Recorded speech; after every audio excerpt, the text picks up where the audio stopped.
A teacher shaved a young black girl's head against her will.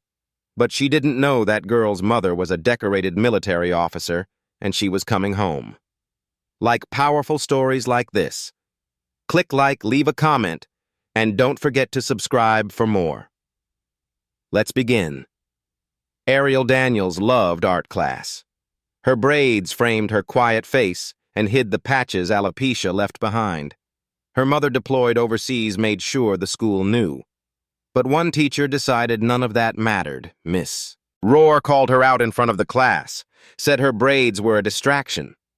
When Arielle whispered it was for medical reasons, Ms. Rourke said, "Then you can explain that in the nurse's office." She grabbed Arielle's arm. In the nurse's office, Ms. Rourke told Nurse Adams there was no medical exemption. It was a lie, Arielle pleaded. The nurse hesitated, but the clippers were turned on. Arielle's braids began to fall one by one. Even after the extensions came off, Ms. Rourke didn't stop. She shaved until nothing remained. Arielle stared into the mirror, her face unrecognizable. The girl who once smiled was gone. Maya, Arielle's best friend, had filmed everything. Shaking, crying, she sent the video to Arielle's mom. Overseas, Lieutenant Colonel Naomi Daniels watched the clip and made one call: book me the first flight home. The school suspended Ms. Rourke for 1 day, called it a misunderstanding. Naomi called it what it was, assault. As she landed still in uniform, the school had no idea what was coming. She walked into the school hallway. Conversations stopped. Teachers froze. Students whispered. She wasn't there to be polite. She was there for justice. Naomi went straight to the principal's office, dropped a file on the desk. Inside medical documents, emails, timestamps, proof.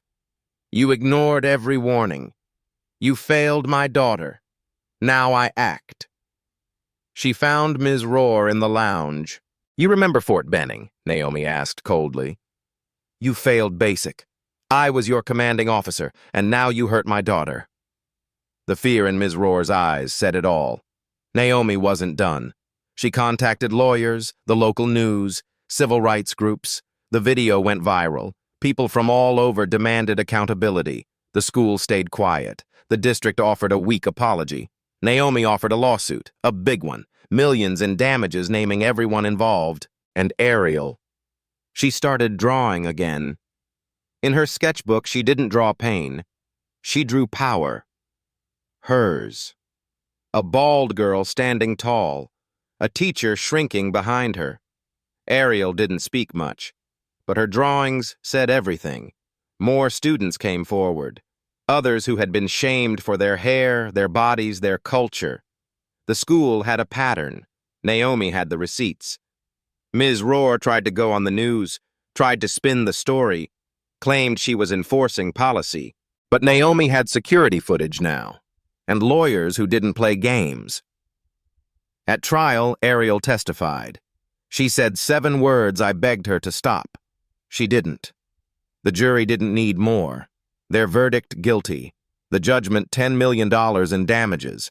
But Naomi didn't stop with the courtroom. She took the story to the State House, pushed for a new law to protect students' rights and dignity. She called it the Arielle Act. It passed with bipartisan support. The governor signed it. Naomi stood beside her daughter at the podium. This time, Arielle smiled, and the whole world saw it. The school's principal resigned. Miss Rourke lost her license.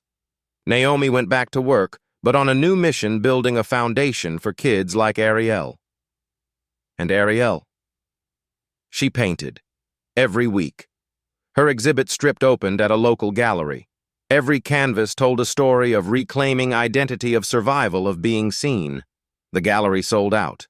Not just because the art was powerful, but because the world had finally stopped and listened to a little girl's pain. And her strength. 1 year later, Arielle stood in front of a group of students. They tried to silence me, but I spoke with my art. You can too. She handed out brushes. A room full of healing began. She didn't just heal. She helped others heal. Kids who had been laughed at for how they looked, how they spoke. Now they had a voice and a space. Naomi turned the courtroom victory into legislation. Schools across the state rewrote their dress codes and retrained their staff. Real change had begun. Arielle's story reached the White House. Naomi was invited to speak on educational equity. She didn't wear her uniform, just a mother's fire and a fighter's calm. As Naomi spoke, Arielle sat in the front row, her head wrapped in vibrant yellow. She wasn't hiding anymore. She was expressing her culture, her courage. Schools began using Arielle's artwork in training slides. Understand, before you discipline, one image read. A bald girl with fire in her eyes beneath the caption. The district quietly offered to settle again. Naomi declined. "We're not here for hush money," she told them. "We're here so it doesn't happen again." Mr. Reed, the art teacher who stood by Arielle, was promoted to head of equity and inclusion. He now leads programs inspired by her case. Maya started a podcast. Her first episode, How I Filmed Injustice and What Came After. Arielle was her first guest. Her voice shook, but her message didn't. 1 year later, they returned to the nurse's office. Arielle stood still, then took out a brush and painted a sunflower on the wall. "That's who I am," she said. The school let her leave it up, and others followed. Soon the walls had names, poems, colors. No more silent corners. No more invisible stories. Naomi started a scholarship for girls who grow through what they go through. Arielle chose the name Rooted. At the next school assembly, Arielle was honored. No speech this time, just her artwork on a giant screen, and her voice narrating, "You can try to erase me, but I will redraw myself." When reporters asked Naomi what she'd say to Ms. Rourke if they met again, she answered, "Nothing. My daughter already said everything that needed saying." Behind the scenes, Naomi met with parents of other victims. "What you do next matters," she said. "Speak. Document. Stand with each other." One parent said, "But we're afraid." Naomi looked her in the eye. "We were, too. But fear didn't protect my daughter. Action did." Arielle's story made it into textbooks. A case study on student rights. Teachers in training learned her name before they ever entered a classroom. The school board was replaced. Elections mattered. Community mattered. And so did memory. At 13, Arielle was invited to give a TEDx talk, How I Took My Story Back. Her hands trembled, but her voice didn't. "Justice," she said, "is not just punishment. It's prevention. It's being seen before you're broken." At the end of her talk, she held up a photo of herself before and after the incident. "Both versions of me matter," she said. "But this one." She doesn't hide anymore. She got a standing ovation. Naomi cried for the first time in months, not from pain, but from pride. And somewhere in a quiet room, a teacher watched it all. The same one who once dismissed her, who now sat in silence. Naomi's foundation grew, from 1 city to 5, then 10. Schools sought guidance, parents found tools, students found each other. Arielle kept painting, but now she also taught. "You're not broken," she told her students. "You're becoming." On her birthday, Arielle received a gift, a letter from a girl in another state.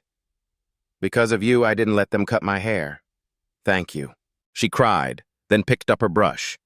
"Time to paint that," she said. And did. Years from now, people may forget the headlines. But not the art. Not the voice of a girl who wouldn't stay small. Arielle Daniels. Survivor. Artist. Catalyst. She didn't just change her school. She changed the conversation. If you ever wonder what difference one voice can make, remember hers. Sometimes the quietest girl draws the loudest truth.